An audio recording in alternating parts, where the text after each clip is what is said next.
That's it. All right, I got it. Welcome into the Triple Play. Welcome into the Triple Play Fantasy Football Show. Let's roll.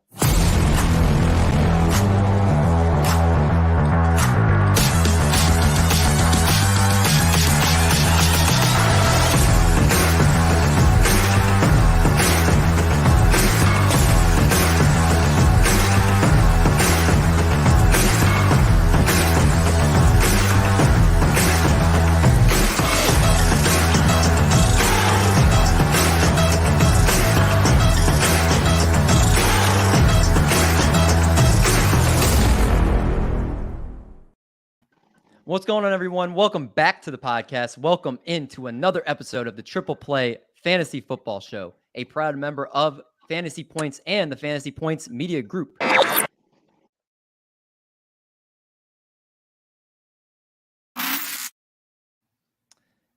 Week 7 in the books. Week 8, we are preparing for you. We're ready for you. Back with a couple of the normal guys here with Doc and Johnny Foosball. Fellas, how are you guys doing? I'm doing good, man. Doing good. Don't delay because you got to introduce our guest, David. I do. I mean, always got to save the best for last, of course.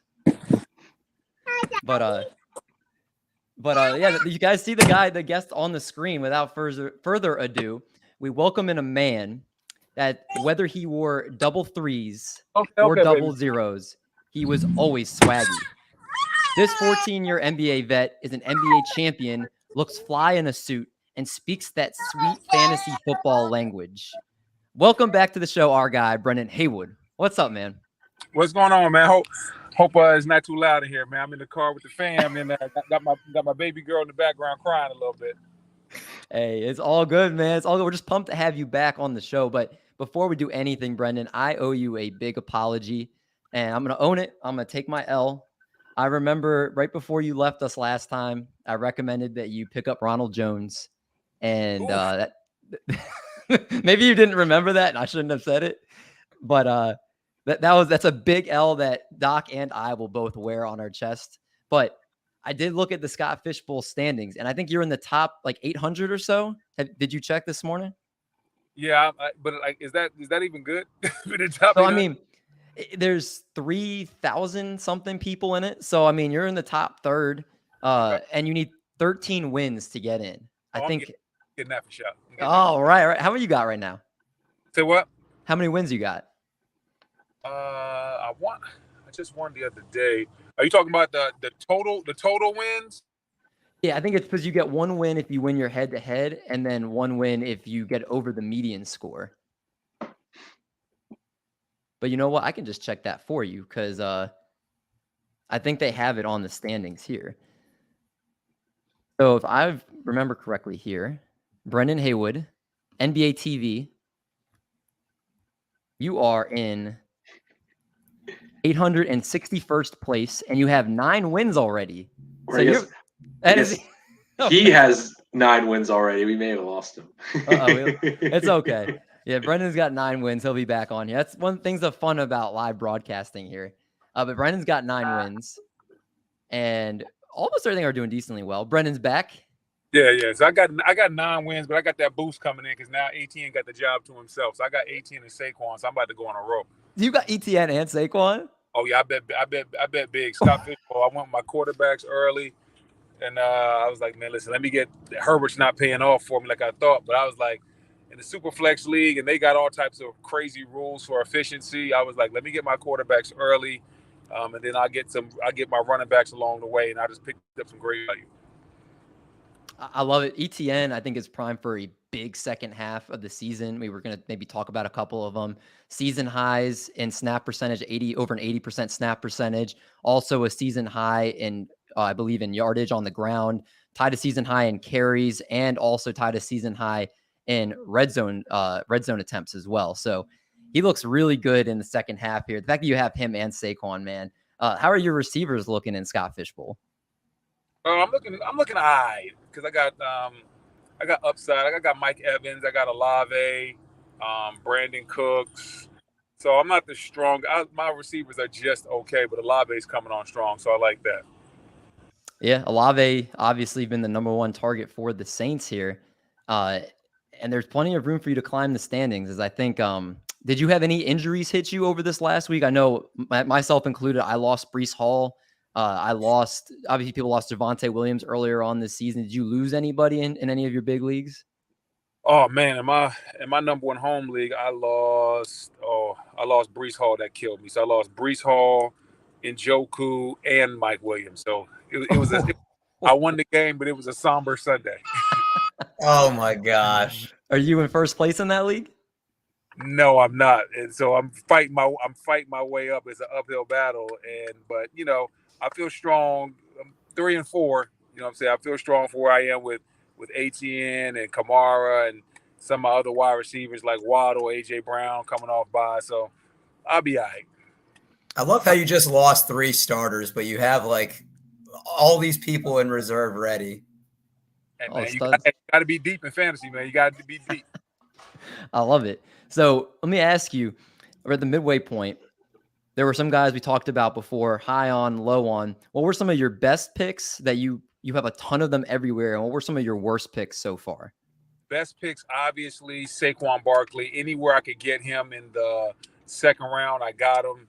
Like getting a number 1, number 2 back in the second round, that's a killer. I'm trying to think what else is not an obvious one. In the first round, in a lot of leagues, when I was picking early, I took Justin Jefferson. That's a great pick. Amon-Ra St. Brown, I took him a lot in around the 5th round. So he started off early. He's hurt, but I think he's going to pay off dividends. I like what I got on Amon-Ra St. Brown. I got ATN in multiple leagues as well. I just bet on the talent. Everybody else that I really hit on big. Oh, Jalen Hurts. Yes, that's a good one. Yeah, Hurts was one of those guys in the 5th, in about that 6th round. That was a must-have for me. So Hurts is really paying off big-time dividends for me. And I was a huge believer in Olave's talent. I watch a lot of college football, so getting Olave where I did, I think that's going to pay off well too. Man, now, I mean, go ahead, Brendan. When we talked last time, you said I have the first pick of my draft. Do I go JT CMC? I said Justin Jefferson. Who'd you end up picking? Oh my gosh! I took JT, and it didn't work out well, but I was able to flip JT. That's how I got Brees Hall. So Brees was carrying me, and then towards But I don't like anything in Colts land right now, and that's my actual team. But we look terrible. Oh, you're a Colts fan? Oh man, I'm a Colts fan, diehard Colts fan, and we look horrible. One of the guys I was really big on. All Colts right now. I'd be selling JT. I would be selling Pittman. Like the offense, the ecosystem's bad. We're broken. One of the guys, I think he was my biggest guy I was in on this year, was Michael Pittman. And he has the talent. It's there, just the quarterback situation. They can't get him the ball. Do you think that this offense could be any better with Sam Ehlinger, or are you completely thinking he could even be a downgrade from Matt Ryan, which is hard to do at this point? Well, the thing is, they're probably going to try to throw the ball less with Ehlinger. And so I'm not sure how that's going to work out. But I can't say he'll be an upgrade because I haven't seen much of Sam Ehlinger. But right now it's looking really – the biggest thing for the Colts is their line has underachieved. They used to be a big-time running team, and off of that they would play action. Well, teams don't have to come down to stop your run. And then they don't really have anybody that threatens you with the deep speed outside of Alec Pierce. So, this offense just doesn't look good, and the line isn't good. And I think Pittman is a great talent, but I'm not sure how good of a year he's going to have. Wait, that's Brendan, fair. Which old 30-year-old quarterback did the Colts get next season, hoping that he's the answer? Jimmy G? Oh, man, please don't bring Jimmy. They get young Mac Jones, Eric. They get young Mac Jones. Oh, I don't want Mac Jones. No, Mac Jones is too young. He has to be in his late 30s and at the end of his career. That's right. Let's just go ahead and do this the right way and get one of those young first-round picks, or at least get one of the quarterback. Get somebody like the quarterback from Tennessee. Get somebody, but just get somebody with some youth. You went to a different. I like it. That's probably the right way to go at this point with all these kind of failed later in their end of their career guys. I'm going to throw a couple guys at you, Brendan. I want you to tell me if there's somebody you would try to buy low on, thinking that they could maybe have a bigger second half here. And let's start. D'Ernest Johnson. Is he somebody you might take the chance on, thinking he might get traded? What do you think? Are you in potentially on him, or are you out? No, I'm out on Dearness Johnson. Whoa. Okay. Doc, you gonna combat that? I'm out on, obviously, Kareem Hunt's there, Nick Chubb's there. I feel that if they move anybody, it'll probably be Hunt, not Dearness Johnson, and he would still be there with Nick Chubb. And even Kareem Hunt's production right now is so up and down because you never know what it's going to be. So, I don't want Dearness Johnson. So then, are you going to try to get Kareem Hunt cheaper before he gets traded, or are you out on him as well? I'm out on Kareem Hunt as well. I don't know if he's going to get traded. We don't know if he gets traded to a better situation or not. We don't know what it looks like. Like, if he got traded to the Rams, I guess like a lot of people would be excited, but how good could he really be behind the worst offensive line in the league? It's just, I'm not really in on Hunt or Dearness Johnson. What about James Robinson? Now with the Jets expected to be the lead dog there, right now people are going to see a little bit of a spike in value, thinking he can get the majority of carries. If you have James Robinson, are you going to try to sell him now, or are you holding, thinking that potentially good days could be ahead for him? James Robinson is an obvious sell. You sell him right now, get somebody thinking that he could be the lead dog for the Jets. I don't like James Robinson in that offense. Zach Wilson is slowing everybody down in that offense. Yep. James Robinson looked incredibly slow off of that Achilles, and he wasn't the fastest guy before that anyway. And we don't honestly have any positive Achilles stories for running backs outside of maybe Deontay Foreman, and it took him 4 years to get back. So I'm not buying James Robinson. I would be selling him to anybody that's running back thirsty. Running back thirsty. I like that. So let's go to tight end position. What about Mike Gesicki, who's been floated around with a ton of trade candidates? I read a couple reports that said he's one of the names that you can guarantee to be traded at the trade deadline. Are you looking to acquire him before he gets traded, or is he a sunken cost at this point? Sunken cost. I look at a guy like Odell Beckham and how he got traded last year and how long it took him to get up to speed and really start showing a positive return. And that was basically the playoffs, which don't count for fantasy. I don't think Mike Gesicki is better than Odell Beckham, so I'm not buying Mike Gesicki, man. He has to come in wherever he gets traded, learn a whole new playbook, learn the routes, learn the hot routes. I mean, get the timing down with the quarterback. That's a lot to do in the middle of the season, man. So I'm not buying it on Mike Gesicki. Brendan, do you think you could gritty better than him? My mama could gritty better than Mike Gesicki. That gritty didn't have any seasoning on it. You know, that gritty washed. I tried to gritty the other day in my living room. It didn't turn out too well. How do you even do it? Is it just like you tap your heels and then? I can't do it. My son can do it, but I can't do it. You don't want to be like Adam Schefter and tear an ACL or whatever he did, or tore his meniscus when he tried to do that. It was pretty bad. All right, Brendan. This is top of the dome. Who are some players that are not like the Saquon Barkleys of the world, but maybe somebody that could be a league winner that you could potentially try to buy high on for the rest of this season? Who could be that person that you're looking to just take you over the top in your league? Kenneth Walker. I bought him in one league. I'm buying Walker. Like, if I got to overpay, get him in there, cuff him with DJ Dallas so you own that situation. Seattle's offense is way better than what we thought. I would buy high on Kenneth Walker. I think he is definitely going to be a league winner. Same way Penny was a league winner down the stretch last year. Penny was the RB1 weeks 15 to 17. Yeah, I'm buying. I buy in on him. We already mentioned ATN, but I'd buy in high on him as well. These are your league winners. Let me ask you this: would you rather have Jonathan Taylor or Kenneth Walker rest of season? Kenneth Walker easily. That's crazy that we're even saying that at one point, but I don't disagree with you. Jonathan Taylor, he's going to go down probably as probably the worst number one pick in the last decade. It's pretty bad, and it doesn't look like it's getting any better there. I heard today that the Colts have the third worst run blocking offensive line in the NFL. Yeah, I don't want any part. I don't want any parts of any Colts, and I say this as a Colts fan. I don't want any Colts. Yeah, you're right. I mean, especially for someone that's watching it every week, they see the pain that the Colts are kind of doing right now. It's bad. Doc, what about you? Kenneth Walker or JT? JT, but barely. What about you, Johnny? I think I got to go JT too. At some point, he doesn't need to be what he was even last season, but he has to get at least closer. And maybe they do run the ball, like Brendan said, when with the new quarterback in, they run the ball a little bit more. Okay, that's fair. Rest of season. Give me a range for Josh Jacobs. Is Josh Jacobs a top 3, top 5, top 10, or outside the top 10 for you rest of season? What about you, Brendan?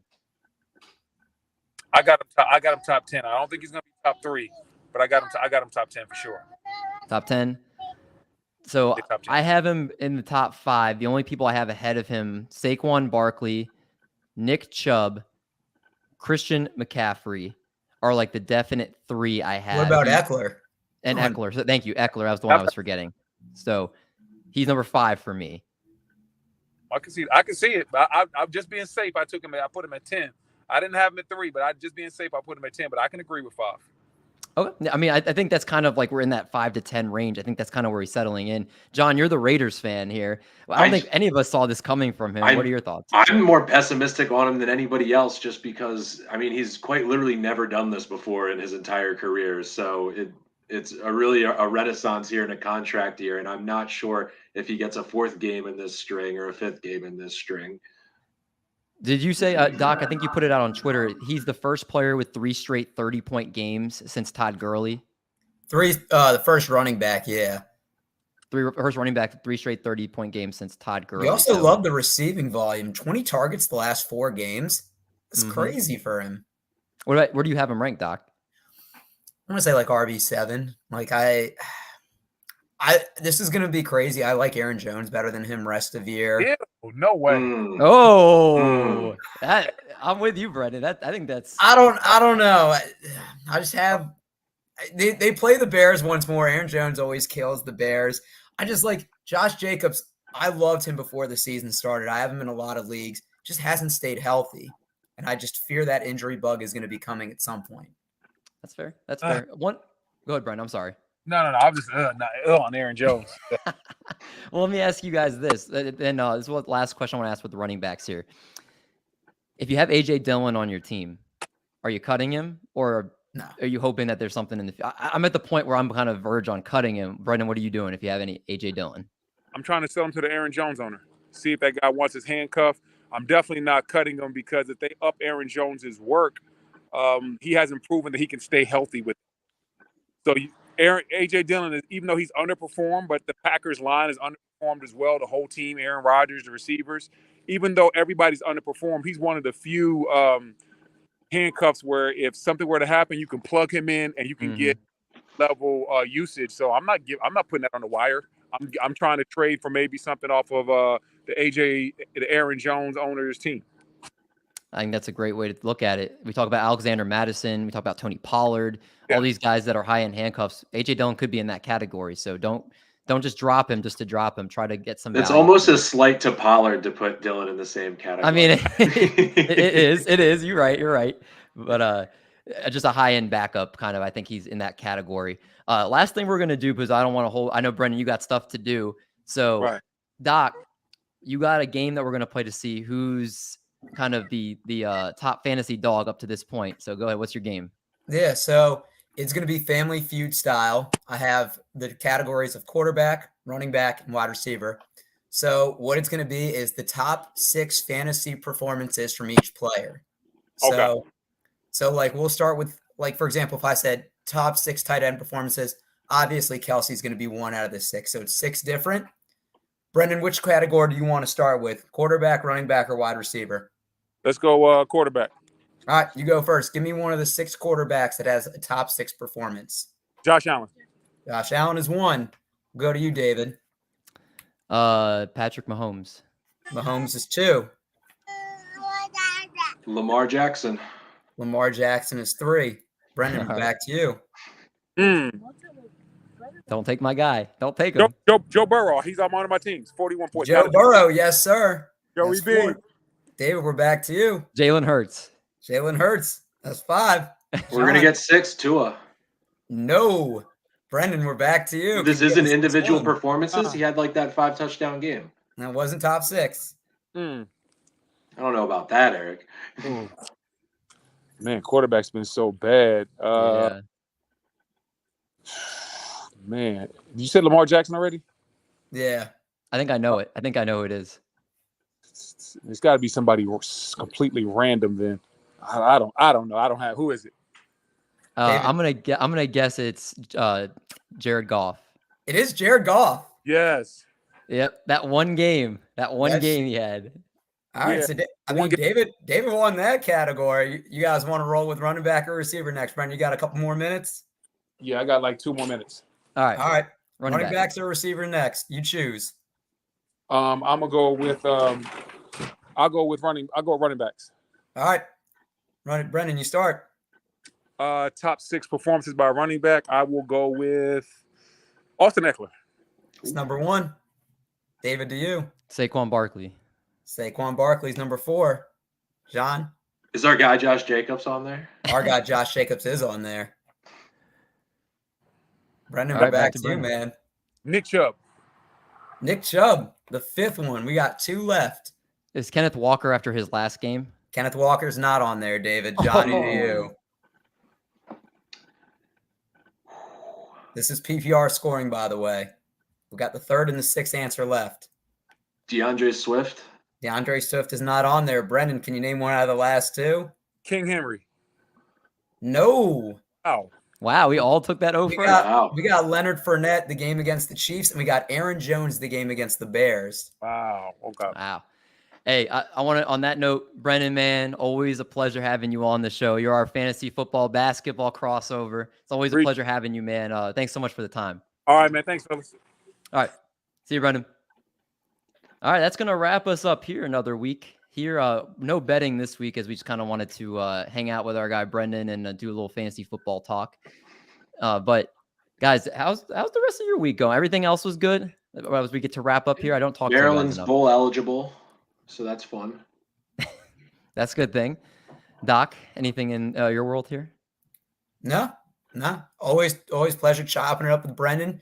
If you're listening, make sure you tune on to the YouTube channel. We got a lot of good stuff going on there. The YouTube channel, the Discord, obviously tons Listen of to David's betting advice. The betting has been good recently. I will say that. But you don't have to. And if you feel yes. you need any help, there's many resources for anyone for a gambling issue.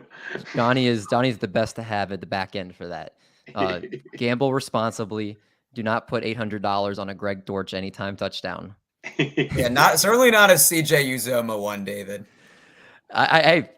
I missed on the CJ Uzoma one, but I just got 100 back with my parlay last night. So yeah, and you didn't tell me that. I don't think I have to relay all my bets to you, Doc. But yeah, for those that are that do betting, we obviously do betting and fantasy here, as long as you do it responsibly. And again, if do not to, it's not John's the one that has the right plug. Sorry, I'm not good at that. But next week we'll be back. All 4 of us should be here. We'll do a normal show. Of course, our fantasy reactions from the previous week. We'll hop in some betting and some props, and with your boys, all of us here riding high on some of that stuff. So I did hear a rumor. Someone told me it's actually supposed to happen later next month that the betting is coming to Maryland. So they have a meeting in November, and then they hope to have everything settled by December. And you would think smart companies would just click a button to turn everything on in a specific state, but who knows? But that's the timeline that they've given. Oh, well, there's a meeting in November and then a meeting in December.